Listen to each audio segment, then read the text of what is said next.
My name is Julia Ruggirello. I am currently in my second year here at Michigan State, pursuing a degree in special education, where I hope to one day teach in the Detroit Public School District. Thank you for having me here today. On behalf of all scholarship recipients, I would personally like to thank each and every donor who helps make it possible for students to follow their dreams. Without the help of scholarships, for some it may be nearly impossible to follow through with their passions. I know this may sound strange, but I personally enjoy applying for scholarships. And an even crazier thing, I really enjoy the essay part. When crafting essays, it really allows the donor to personally get to know the student who may be potentially a recipient of their award. My own story happens to involve my life with cystic fibrosis. CF is a genetic lung disease that affects the organs, mainly the lungs and pancreas. CF produces thick mucus that causes frequent lung infections, leading to permanent lung damage. I was diagnosed at 8 weeks of age with this condition. My day-to-day tasks involve taking up to 40 pills a day, multiple breathing treatments, and what I like to call a pounder to loosen up the sticky mucus. I also go in the hospital about 2 to 4 times a year to treat the lung infections caused by CF. As of today, the current life expectancy is only 37 years old.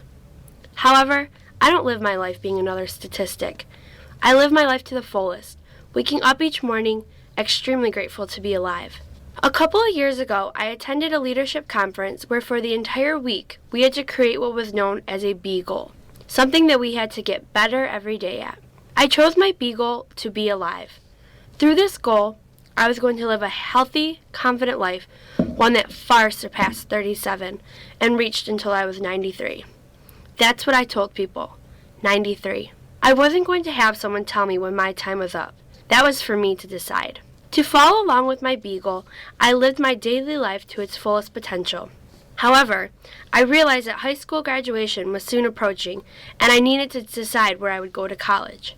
As a young girl, it has always been a dream of mine to teach. My dad built me a small classroom in our basement where I taught hours on end to stuffed animals, and if I was lucky enough, to the neighbors. I knew going into college, I had to find a school that was the best possible school for education. Obviously, I knew where I had to go. Michigan State has been ranked number 1 for their education program over the past 17 years, so it was an easy decision to come here. As I was planning out the last details, my parents began to grow concerned. I've always been the type of person to go, and do it. I don't really know when to stop. So as of all parents are, of course they were worried. I got the lectures, you need to take care of yourself. And of course I just gave the obvious head nod and roll of the eyes, as most teenagers do, itching to get out of the house. What they don't know is that I looked into this further. I looked into what types of services MSU offered for kids like me. I wasn't disabled, but I did face some challenges that would need to be accommodated. That's when I found out about MSU's RCPD, Resource Center for Persons with Disabilities. I was fortunate enough to snag probably one of the best workers they have, Shani Fayen. The RCPD is one of the best resources that MSU has to offer. Through this group, I have been able to fully express to my professors my condition and have their support 100% of the way. However, the best thing that probably came out of the RCPD was my opportunity to meet the Giampalmi family. Jack and Joyce Giampalmi are parents to one of MSU's alumni, Anita Giampalmi. Anita also had CF, but unfortunately, her life was taken too early from this disease. Through her memory, Jack, Joyce, and their son Jack set up a scholarship for MSU students with cystic fibrosis. I was lucky enough to be a recipient of this scholarship, not once, not twice, but 3 times. Besides winning this scholarship, I have had the pleasure to meet this incredible family. Never in my life have I met more welcoming people.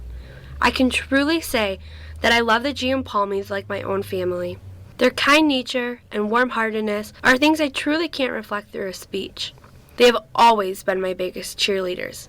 As a newly awarded recipient of the Big Ten Scholarship, they were some of the first people to congratulate me on this honor. I'm not sure how many of you donors know the impact that you make on students' lives. Without the help of scholarships, I would not be able to attend MSU. I am taking on the burden of paying for college myself, as probably many others in this room are. By your help and your scholarships, you are funding students' dreams. I cannot wait for the day until I'm old and retired from teaching, and I will be able to look back on all of the wonderful, courageous people who helped me get there.